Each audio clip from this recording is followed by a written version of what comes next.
X-Men. Get it!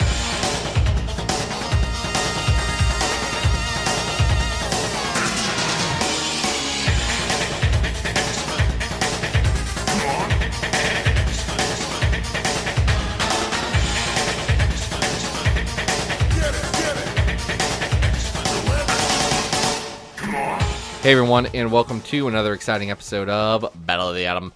This is your weekly X-Men podcast where we rank every story from Get It, A to Z. I'm Adam. And I'm Zach. Hi, Adam. How are you? You seemed a little confused about that. Are you good? No, see, I was just thinking in my head about all of the important leaders in my life that I could compare starting this podcast with you to. As a nice little way to frame my internal monologue. You mean you're going to pepper this episode with a variety of quotes from biographies that you've read of famous leaders? I just think Sun Tzu in The Art of War put it this way. And he said, give a man a reference, you'll feed him for a day. Teach a man to reference, you'll feed him for a lifetime. Well, we are definitely going to see our share of those with our first story. So what are we talking about and who asked for it? That's a good question. Hey, guys, you know that I don't think we've done an intro for people who don't know what the podcast is. Isn't that what you say at the start of every episode? Is it? I don't know. We're 245 episodes into this thing. That's a good point. Folks, we read 3 X-Men stories and we rank them on a big old list. That's what we do every episode. They're themed. Yes. What's the theme this week? The theme this week is Cyclops. Yay! Cyclops is, as my youngest child will point out, Cyclops is your favorite. Hulk is my favorite. That makes sense, you know? He's grumpy leader guy. Yeah. No, I get it. I see a lot of similarities between Scott Summer and myself. Sure. But you know what? It's all right because I like Cyclops. I don't want to say he's a good guy. Cyclops is a very interesting character and probably my favorite fictional character. Like, I could read stories that Cyclops is in until I die, and you know, if I'm on the trajectory I'm currently on, if I stay the course, I believe Cyclops will outlive me. Oh, I'm sure. I mean, the IP is forever at this point until the heat death of the sun. But you know, we got 3 good ones this week, and we're going to start off with one I had not read before. Who requested this? So this request for this episode came to us from Patreon supporter Joseph Anthony Sanacandro. Joseph went on over to patreon.com/comicsxf, said, folks, love what you're doing. Think it's great. Your entire vibe, it's just really working for me. So how about I reach deep into my heart and into my pocketbook, and I toss a couple of coins into your coffers. And in return, could you guys talk about Brian K. Vaughan's Cyclops 1-4 from the Marvel Icons? Yeah. So we've talked about one of these icons before, right? And that was Chamber. Right. They did a Chamber series, a Cyclops series, a Nightcrawler series, and I believe an Iceman series.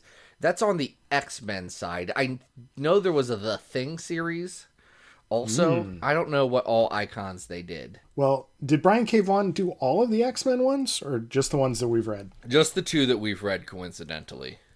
All right. So here on Battle of the Atom, we, in the grand tradition of comics criticism, make sure that we talk about the art. We're not the thing is, Adam, you're making this reference, and there's one of 2 possibilities here.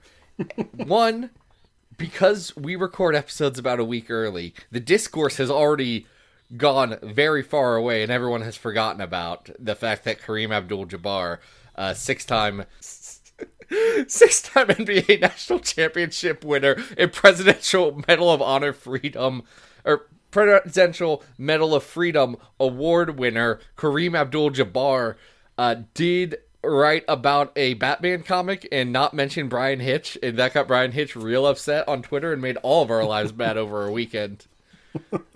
But then good because it was Kareem Abdul-Jabbar who did it.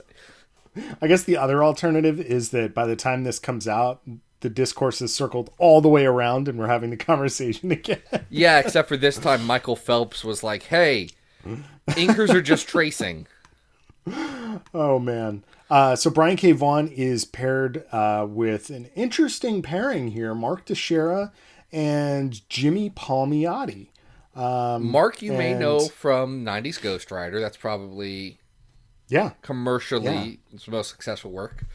Jimmy Palmiotti, you may know from Saving Marvel Comics. But Jimmy, I think, as an inker, had been most closely associated with inking Joe Quesada. Yep. Which obviously worked it to his favor in his business dealings as well. But these guys are an interesting mix because Teixeira is very much all about these sort of like very expressive characters that have exaggerated anatomy. And he often does, sort of these almost brushstrokey lines, big, bold things. But it's kind of messy and sketchy in a lot of ways, But Jimmy, on the other hand, is used to doing this very, very tight, refined work with Quesada's line work. So it's cool to see them combine. And I really like the art in these 4 issues, even if the story is a little bit on the light side.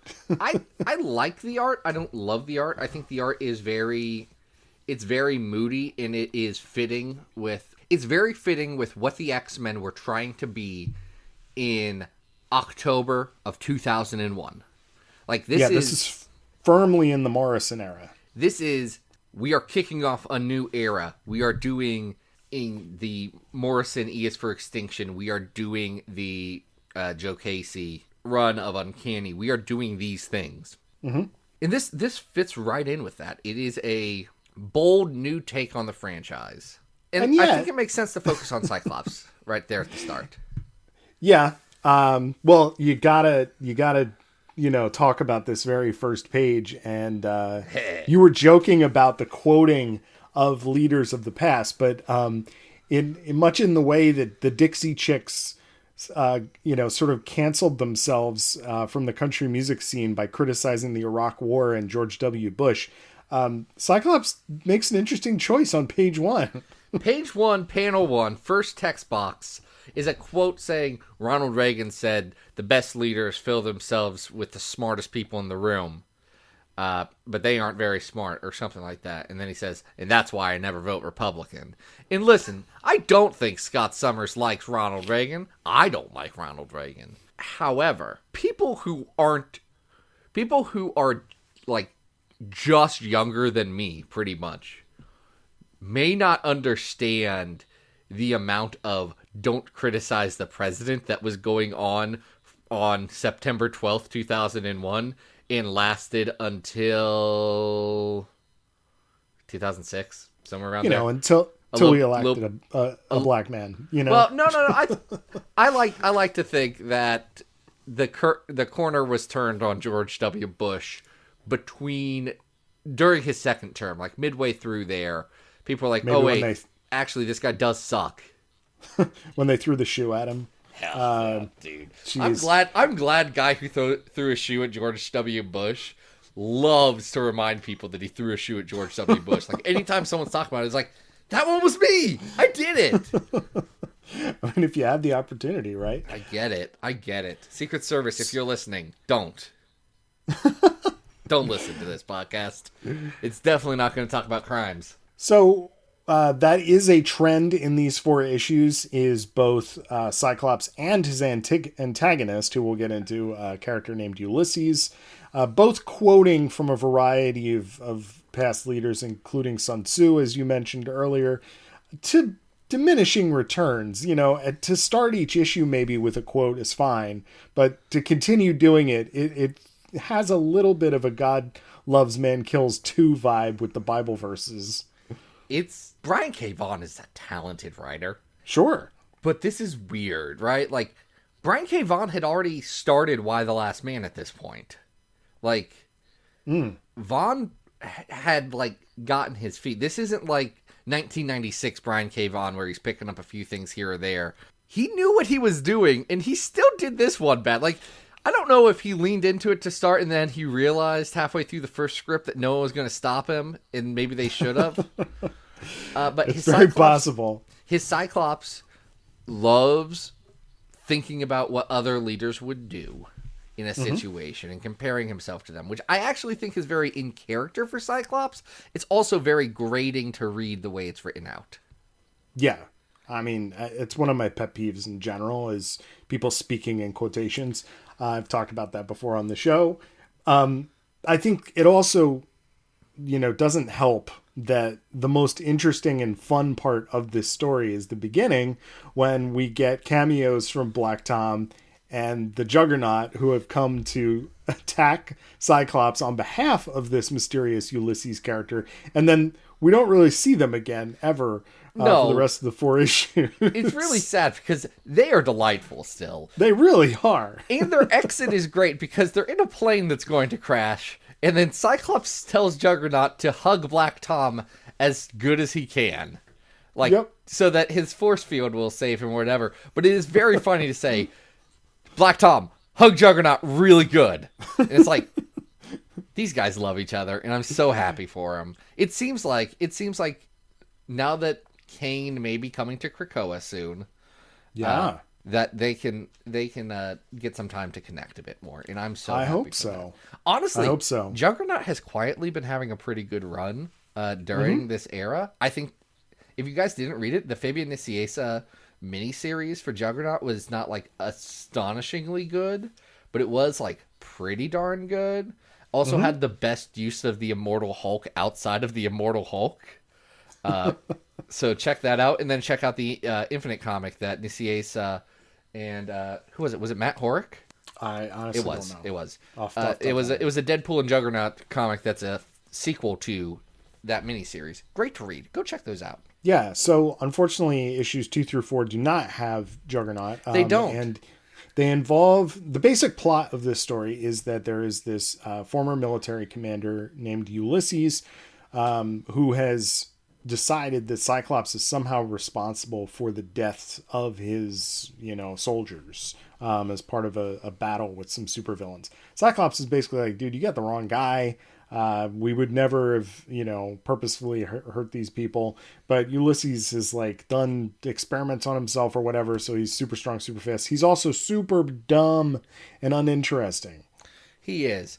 Vaughn is going for the Odyssey kind of allusions with all of this stuff. Because there's a Cyclops and a Ulysses and all of this. Here's the core problem is that I've seen Oh Brother, Where Art Thou? And this isn't Oh Brother, Where Art Thou?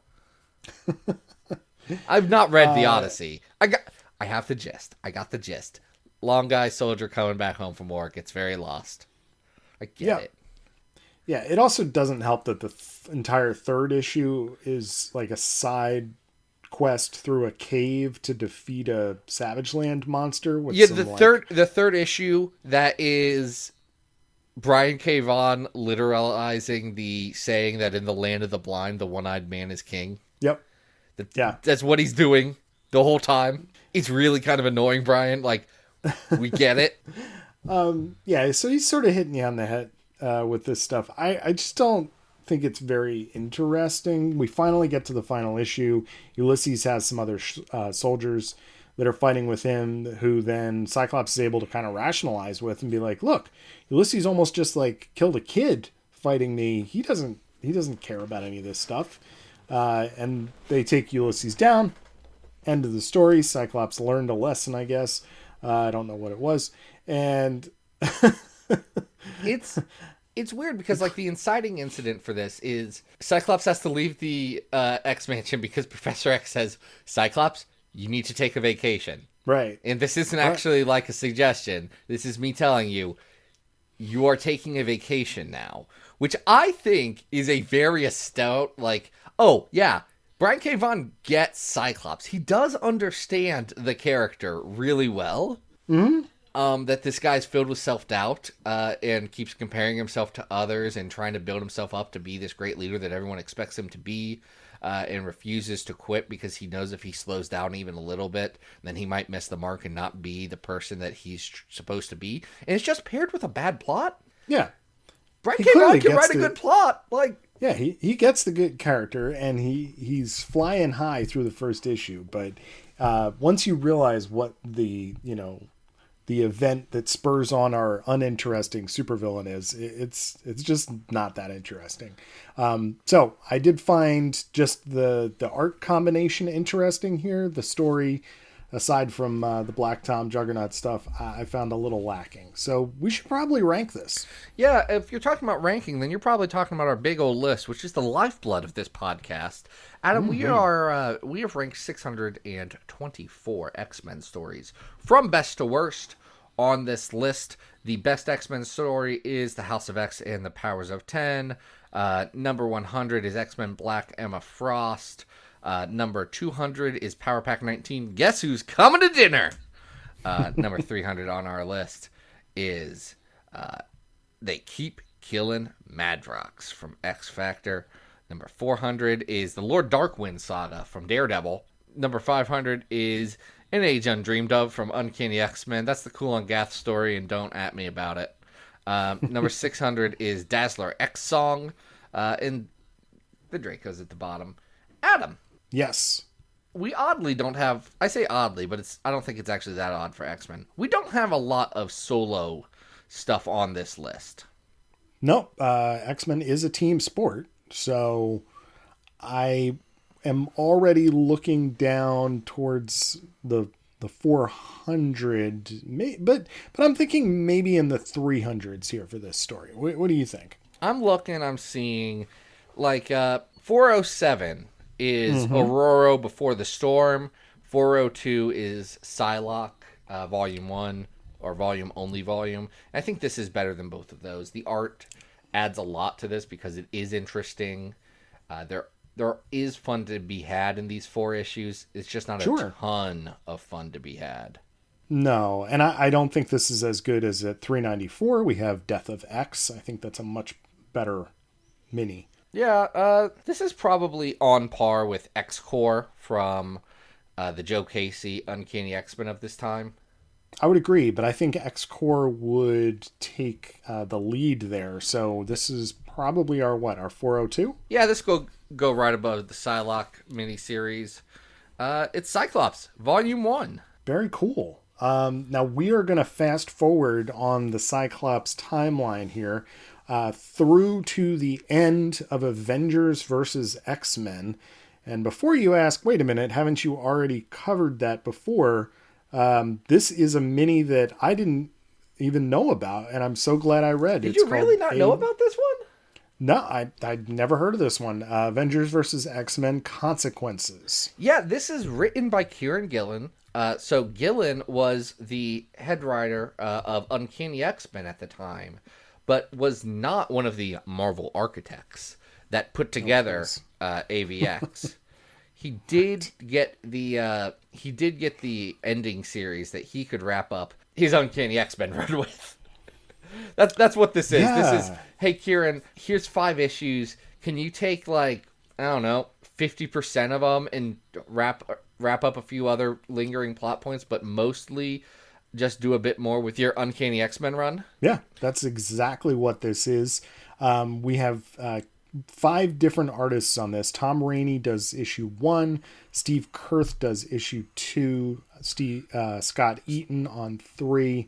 Mark Brooks goes on issue 4, and we finish very strong with an issue by Gabriel Hernandez Walta. Yeah, this came out weekly at the time, and that was a big kind of push. It was definitely a bridge series through this, but one that I think does a lot. So, at the end of AVX, Cyclops made some bad choices, to say the least. When you declare yourself God King of the world, and your world has Avengers, it's just there's other ways. Not gonna end well. Scotty, you were right for a very long time until you were wrong. You can't do a fascism, buddy. Even a benevolent fascism. Still not great. And the question remains here is whose actions took out Charles Xavier? Is it really Cyclops? Is it the Dark Phoenix that was infesting him at the time? And it doesn't matter because now Cyclops has a big clunky helmet on and has been put into his very own wing of a jail, of a prison. Not just a prison, but a privatized prison. Yes, because that's important. Because the government has already realized that, if there's a lot of mutants back, we're going to be putting a lot of them in jail. And we're going to make a lot of money off of it. We got to find a way to profit off of this oppressed group. Gillen is not being subtle in this comic. Not at all.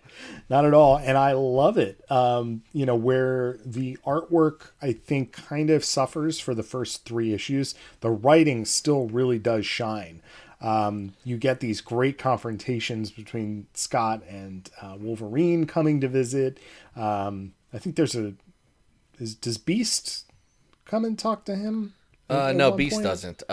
Iron Man does. Maybe that's an Iron Man. Thank you. So we're getting all of these interactions. Now, there's also some things along the line here that are going to lead into like Cable and the X-Force by Dennis Hopeless. And all of this is pushing towards where Bendis will launch with all new X-Men. But what's really interesting about this series is that the way in which Gillen wraps it up really does speak to this idea of Cyclops as this like revolutionary in a way that I think we've spoken in the past on this show that Bendis always kind of avoided a little bit. Yeah. You know? No, it's interesting because Gillen has in his mind, in his take of Cyclops here, that he did all this for mutant kind, and knowing that his goal was achieved, that mutants are back for the most part, and that what it cost him was his soul, he is fine to be a martyr. He is fine to kill himself for the greater good or have himself die. He nearly has a death wish for most of this comic until another mutant who is in the jail is killed in a hate crime. White supremacists killed this guy. And it snaps something in Cyclops to make him realize we're going to still be hated and feared and somebody has to do something about it. And I've got to stop wallowing in self-pity about these actions. And I have to, if I don't do it, then who is? Because he doesn't trust the X-Men anymore. He doesn't trust almost anybody. He's broken his relationship with Emma. He has pretty much all of his friends from the X-Men are gone. It's down to, what's very interesting in this book, it's down to Magneto. Right. Magic, who, we like Magic now and we think she's fine. Gillen and writers before him, Zeb Wells especially, was writing her as very evil and wicked. Now she's just a shimbo and we love it. She was not a good person in the Kieran Gillen run. Great character, evil. And then Danger, the Living Danger Room. The Living Danger Room / abolitionist. Because Danger now hates prisons. Well, and that's what's really interesting about this, is that it really sets up this dynamic of Cyclops versus the carceral state. And it culminates in the 5th issue, which, we've spoken so highly of Walta before.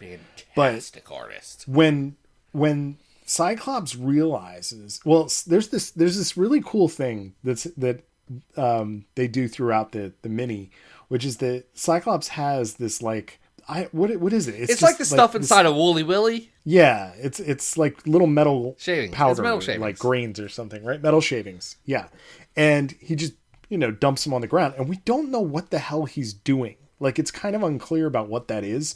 And at a certain point, you realize, oh, this is how Magneto is going to communicate with Scott.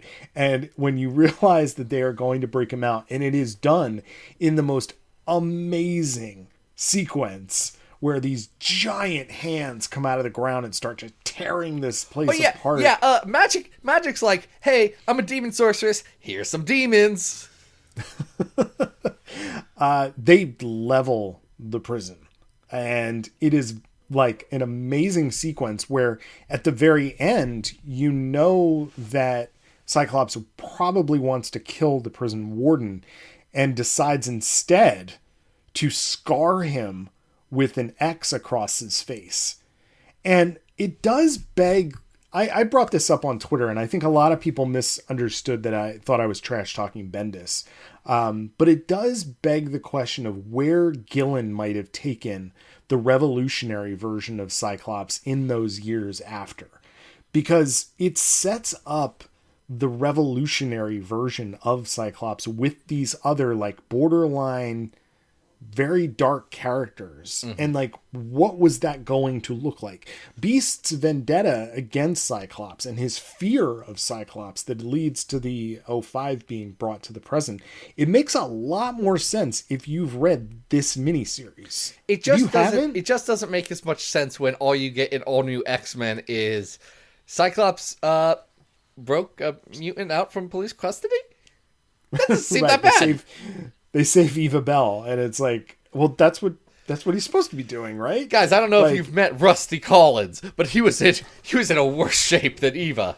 Like, I really enjoyed this, and it surprised me because, I don't think I was really giving it too much credit because...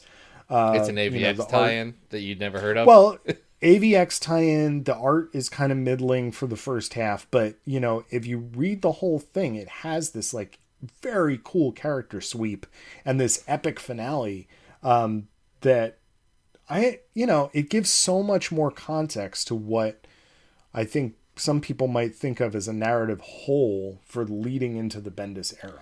It worked really well, especially on something like this. It was a weekly series coming out at the end of AVX, so you got it quickly. You got to transition into a new era. And like, I'm so glad that Gillen is back. Friend of the show, Kieran Gillen. We can say that now. Yeah. I'm so glad that Gillen is back in the X office because he obviously had more in the tank. He gets to wrap up a lot of fun little things in here. There's a part where Abigail Brand gets a fun moment of actually helping Cyclops and the X-Men on things because she's half mutant. And she's saying, well, listen, mutants gotta, like, survive. And now she's against them, which still feels in character with the Abigail Brand as written in Sword and in X-Men Red. Like, she's looking at different things, and Abigail Brand is never going to let anyone stand in her way. There's great stuff with Hope. There's a really good scene, I think, with Storm and Colossus. Where that one's good. Colossus is very depressed and living in the mountains and making sculptures out of rock of his sister, who he's very mad at, and then punching them very hard. He's got a little bit to work out. You get pretty much everyone except for Namor in the core cast. You get a moment with. Well, no, even then, Hope has a moment with Namor. Yes, Namor is there for a brief cameo. Yeah, you get Gillen saying goodbye and saying his piece with just about everybody on his team. So it's fun. Extinction Squad. I'm glad. The Extinction Squad. Oh man, I'm excited to see what happens. I'm excited to see what happens as we continue some extinction level events around everything. It'll be good. What should we do about this comic book? I've highlighted 190, which is the first 3 issues of Wolverine and the X-Men. I like this better than that. I think this is better than that. So I think we're in the top 200 here. We are in the top 200. This is probably better than Battle of the Atom. Yes, I would agree. That's at 175. I think this is probably better than Last Will and Testament at 160. I think it's right around there. Because 162 is Assault on Weapon Plus, and I think Assault on Weapon Plus is right on the level that you'd want. Like, okay, I think Avengers World 17 is better, and that's at 159. I think Uncanny X-Men Warpath 193 is better. That's a couple spots up from there. Below that, we have Wolverine Snicked and Assault on Weapon Plus. Yeah, I mean, we also have Kitty's Fairy Tale here at 163, but I think this is saying more. It is saying more than Kitty's Fairy Tale. You know how I feel about Chris Bachalo, and that's going to be my bugbear here. I actually did find some very inexpensive Chris Bachalo art featuring gold balls, and I'm so thrilled about it. I'm excited for you. It's right here. It's right here behind my head. You can't see it, dear listener. And also, Adam can't because it's far away and there's a plant there. I have seen it before you put a plant in front of it. The plant has actually always been in that spot. The plant was there first. I've become a plant person now, people. Please respect me in my time of need. Ooh, I need to water them. I haven't gotten to water them while I've been gone. I think assault. I agree. I'm going to put assault and weapon plus. I think assault's stronger. I agree. So this is going to be our new 163. Yeah, right above Kitty's Fairy Tale. Yeah, great showing there. Good job, AVX Consequences. Yeah, and if folks just missed that, like me, I don't know if it just wasn't part of whatever AVX trade I read. It wasn't. It has its own separate trade. Yeah, check it out. So we're going to go from there to a Bendis era not mini, but I guess solo series. It was a solo series. It was the Cyclops solo series from that era, which was interesting. So folks may not know. Everyone's like, well, the X-Men don't do solo books. The last time they did solo books, they didn't support them. Well, when this book launched, it launched at the same time as a bunch of Marvel books in general, but also a Magneto solo book, a Storm solo book, a Nightcrawler solo book, and a Dupe solo book. Some of those are better than others, but this one is by Greg Rucka, and at least for the first 3 issues, we get Russell Dauterman. We get new comics artist, first-time comics artist Russell Dauterman for 3 issues before they say, what are you doing on a Cyclops solo book? You're relaunching Thor with Jason Aaron, which is, at the time, one of the hottest books in Marvel. They took him from a nothing gig to the biggest stage they could. Yeah. So fast. We're covering the first 5 issues here. Now, they took Dauterman off this book so fast for good reason, and replaced Russell with Carmen Carnero for the last 2. We're also getting these very dramatic painted covers by Alexander Lozano, which I think are interesting, and I don't know if they really fit the story, but they're kind of cool anyway. They don't. I don't love the covers, but that's... I can see the craftsmanship in the covers. It's a very me problem. Like, they just don't hit me where I live. I can appreciate them. I don't like them. And before we talk about the story, we should just point out that this is Cyclops Volume 3, because there is a Cyclops Volume 2 that was, a single issue? It's a 1-issue thing they were doing. I couldn't tell you what happens in it. I don't know either. I've read it. But I don't remember. It has a weird, it's got a weird, when they were doing the X-Men First Class and they were updating the Silver Age costumes, kind of. It has one of those covers. I don't love it. Yeah. Well, the lead into this is that Cyclops has left the Future Forward 05 to go hang out with his dad. Oh, yeah, he finds out his dad's alive and a space pirate. And then he quickly realizes a few things. One, that Corsair is alive. It didn't actually come back to Earth. So Cyclops, who at this point has spent 8 years in the Essex home for wayward boys or whatever it is, he has some resentment about that because those were not the best years for young Scotty. No. And we've seen adult Scott, deal with this stuff in the past, but we have not seen teen Scott deal with any of this because he didn't even know the Corsair was alive. So now that he is on a spaceship with his dad, who's like a weird space pirate, and his weird space pirate girlfriend, who's also kind of a squirrel, she's either a cat or a skunk, depending on who you ask. I love Hepzibah. But pretty good reason to be freaked out. You're in space with weirdos. He's coming to terms with the idea of his dad being different than the reality of his dad. Absolutely. And that's a very human story, I think. For everyone to understand as you grow that your parents are people and not these mythical beings that you built up in your head, even as a teenager sometimes. You can have that, and it takes a bit to realize, this is they're just people. And that's a hard realization for a lot of people, myself included. Sure. to get through. And Cyclops has to deal with that early. He also gets to deal with fun with his dad. Like, he gets to do jetpacks and do some heists. Yeah. He's training with his sword, and he's going off on all of these little side quests. However, he quickly begins to suspect that his dad is a junkie.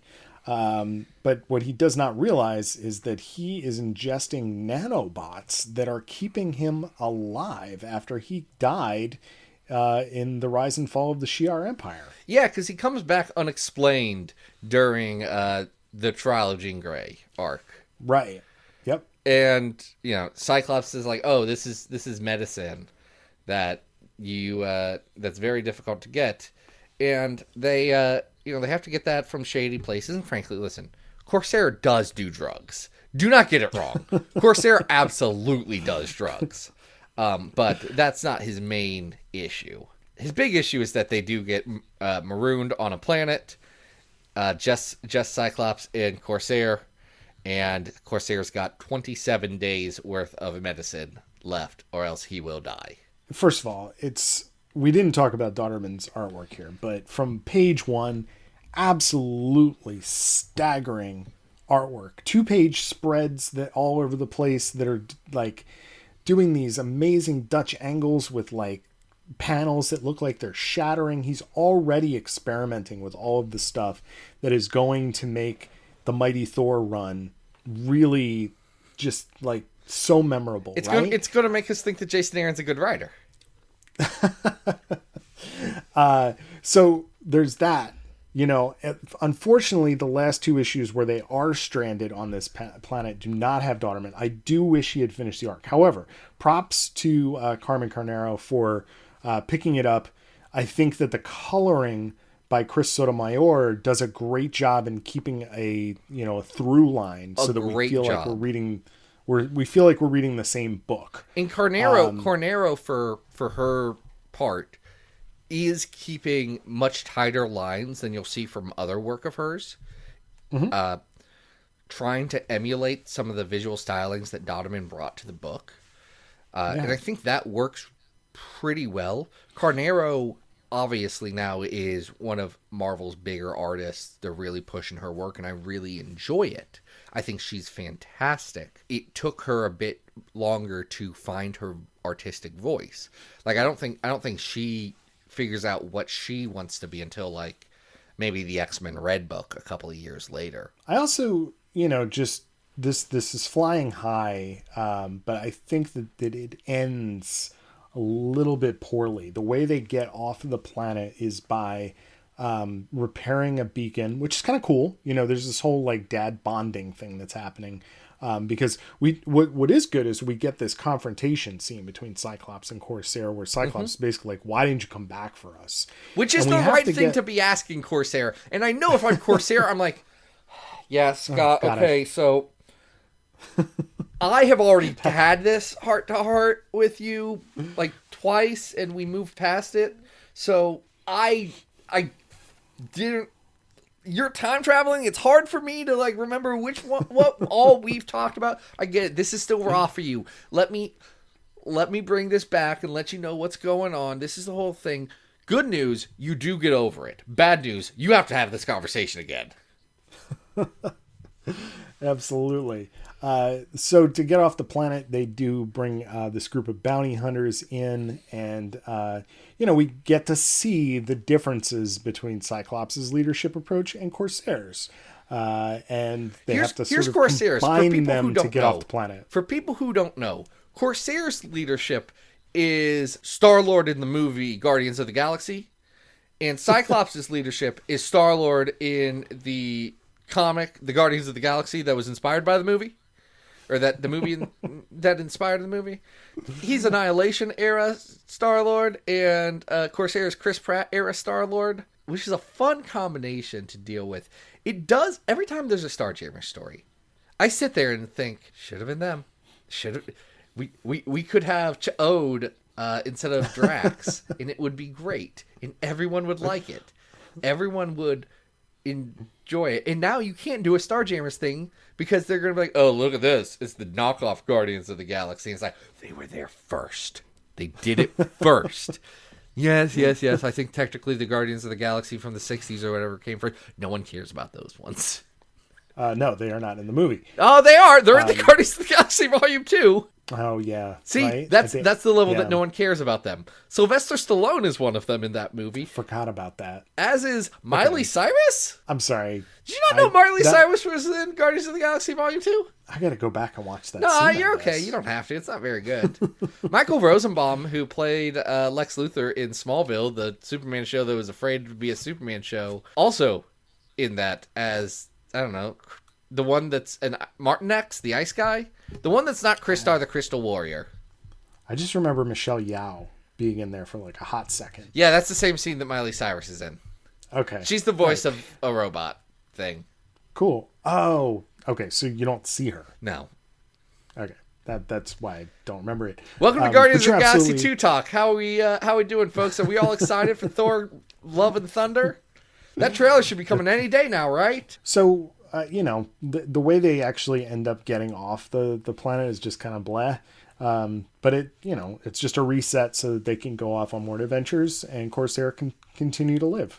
I'm really curious what happened to this series because it was not promoted as a 5-issue mini, but Greg Pak wrote 5 issues and got out. Greg Rock, excuse me. Greg Pak did the Storm solo at the same time. I get those two Gregs mixed up for these very specific contextual reasons. Rucka got out. I don't know. Maybe it's because they pulled Dodderman so quickly. It was like, hey, so your series isn't good enough for our boy Russell. Which, listen, I understand and probably the right call. But this is a good series. It's not phenomenal. I think there's a little bit of clunkiness to it. That the resolution of this doesn't end great. There's a whole weird thing with a lady who's like an indentured servant that Corsair says it's more honorable for her that she stayed with her master than to escape, which I feel like is a weird, incongruent thing, but it is what it is, and it doesn't really linger there. It's just like a weird... The line itself is like, oh, that's the difference between like something and honor, and I'm like, one, in general, that line's not very good, and then two, she was a slave, right? You didn't think this one through. Give it a second pass. Give it a second pass. Yeah, absolutely. So I don't think that this is as good, first of all, as AVX Consequences. I agree. So this isn't bad, though. No, it's not. But I think the main attraction is those first 3 issues and the amazing art of Dodderman. It's not necessarily, that the story is super deep or, super memorable. Well, I was looking, and you had it highlighted right around the 200s. We actually have a good amount of solos. We got the Rogue solo from the 90s, the Shatterstar solo from not that long ago, and the Bishop solo between 204 and 215. And then right below that, we've got Madripoor Knights at 268.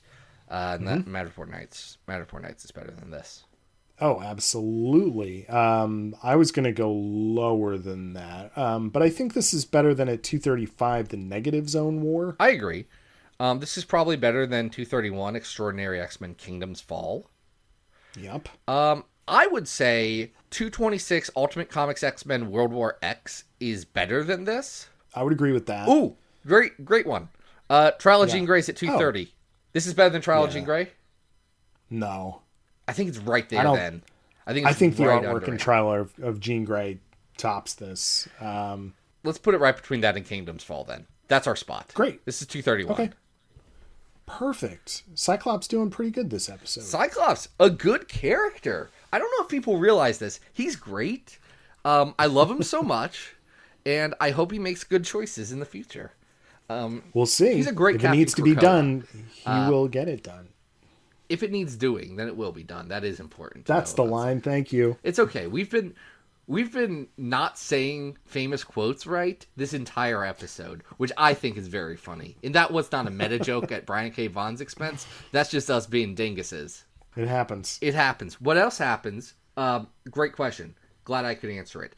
It's thanking Joseph Anthony Sanacandro for supporting us on the Patreon. If you want to be like Joseph, go on over, do that thing, and it'll be cool. If you don't have the funds to support Comics XF, That's okay. I get it. You get it. It's weird times.